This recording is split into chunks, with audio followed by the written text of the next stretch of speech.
that most of our 100 people said race. He would have scored G24. Terry Wogan would have scored G27, does a show at the weekends now.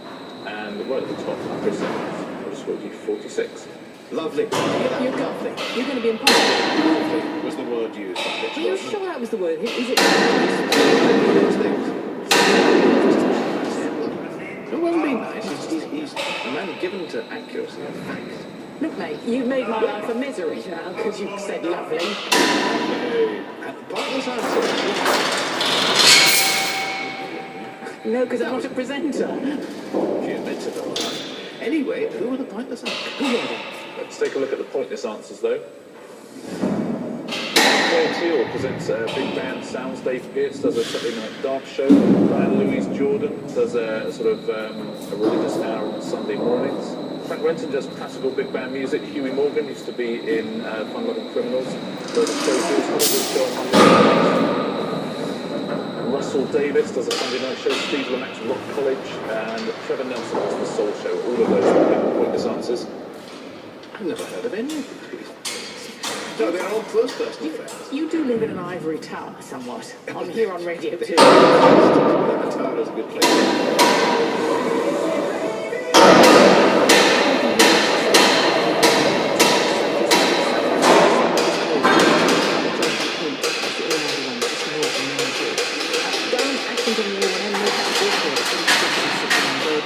Still an accident on the A1 in North Yorkshire between Leamington and Catterick. One main approach. It has been very slow on the approach. M62, the breakdown's been recovered. That one was westbound, 21 to 20 road through to Rochdale. M6 has been very slow this morning, travelling south from around about junction 27 area. It's all the way slow from Standish onto the Thirlwall Viaduct at junction 21. Now, we had a couple of problems there this morning. Firstly, there was an accident on the southbound M6 south of the Viaduct. And there was a second accident off the M6 on the M56. The good news is it's very clear that the traffic remains. Choose from Wellingborough to Northampton,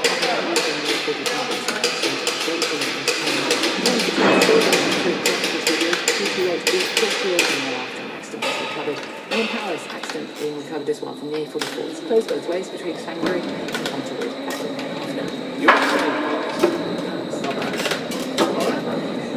There is a place called Sangbury in I'm sure there is. That's it. It's not confusing. It's no Welsh accent. Of course it is. You do very well to be understood at all, but Amanda is a gardener in Hazelmere. Amanda? Yes. Are you going into your America?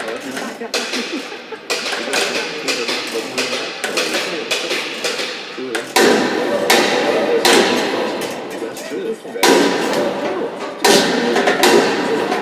It is about all about. Yes. This morning,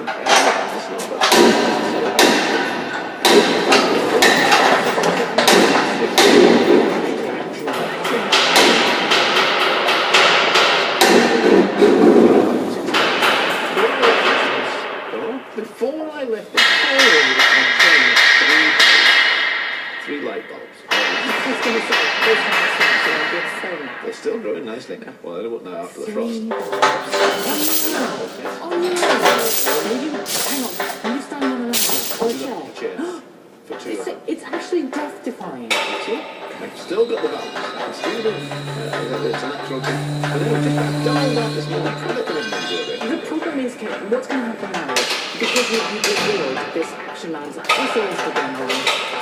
Don't think we have it already. I can't say no to them.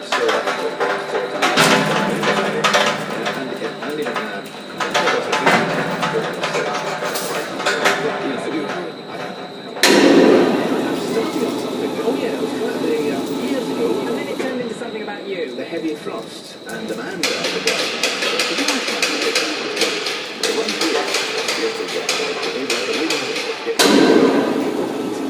think they just might it possibly work? She's not debatable, you've got me. What, you mean if we waggle up the blood will fall into the ends? Yeah, go do that, Amanda, that'd be brilliant. That'll work. And could you get your fellow gardeners to get the phones out? Yes, please. Take a film of it Yeah. and send it to us, alright? Lovely. Now we started with I Will Survive this morning.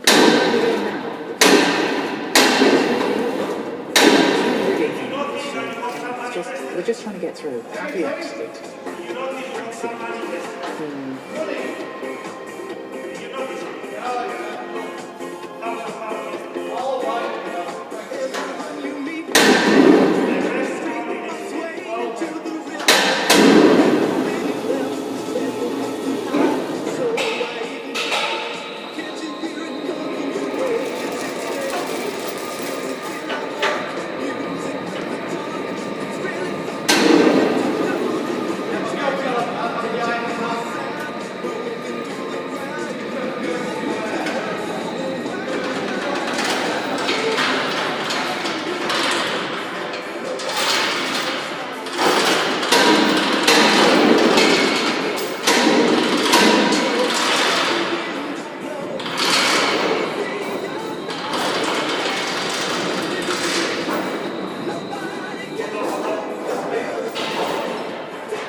The village people can't stop the music. They've got the summer coming up. I don't believe it.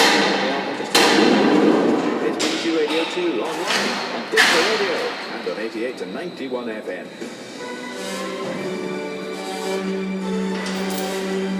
Now the BBC News at 10 o'clock. This is Alan Dedicote. Unemployment fell by 48,000 between June and September to 2.47 million. The number of people in work has reached a record high of nearly 30 million. David Freeman from the Office for National Statistics says unemployment has improved, and there's also been a rise in the number of people working in retirement. The number of people over 65 who are employed is up 30,000 to just over 1.04 million, and that's the highest level we've ever seen, and represents the 1 in 10 people aged over 65.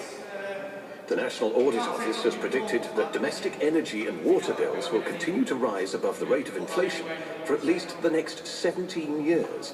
It said the money was needed to fund investment in infrastructure. The Treasury says it's planning further help for consumers. Meanwhile, one of the biggest energy companies, SSE, has announced a 12% drop in its half-year profits. It says the figures were brought down by a loss of nearly £90 million in its retail business, which it partly blamed on rising wholesale costs. SSE was the first of the big six to announce a price rise in the current round of increases. One of its senior executives, Alan Young, says the company has to remain profitable. We want to make sure that we are able to continue to attract the investment, but I think there is consensus across the political spectrum that is needed to ensure that we are able to energy supplies for many years to come. Sensible for 20, 30, 40 years. They require a lot of commitment. You can't turn it on and turn it off in a very volatile way. It has to be steady and consistent. A report has called for a big change in the way accident and emergency departments are organised in England. The medical director of the NHS, Leo, wants more people to be treated at home. He also says a two-tier system should be created with some departments specialising in the most serious cases, such as heart attacks and strokes. 8 people survivors desperately tried to storm a rice warehouse outside the destroyed city of Tacloban. A wall of the building collapsed. Researchers say they believe birds are migrating earlier because of climate change. A team from the University of East Anglia tracked movements of Iceland black-tailed goblins over 20 years. They say older birds arrive on or about the same date every year, but younger birds are arriving earlier. Dr. Jennifer Gill says it's because the older birds are changing their habits in other ways. Although there are reasons, what we think is happening is that the earlier nesting, which means of course that their youngsters are hatching and fledging earlier, is providing benefits that means that they're able in future years to come back earlier, and that's what's driving the population and population tenure. And a painting by Francis Bacon of his room. The most valuable work of art ever to be sold at auction. 3 studies, the artist went for almost £90 million. And that's the BBC News at 3 minutes past 10. And next,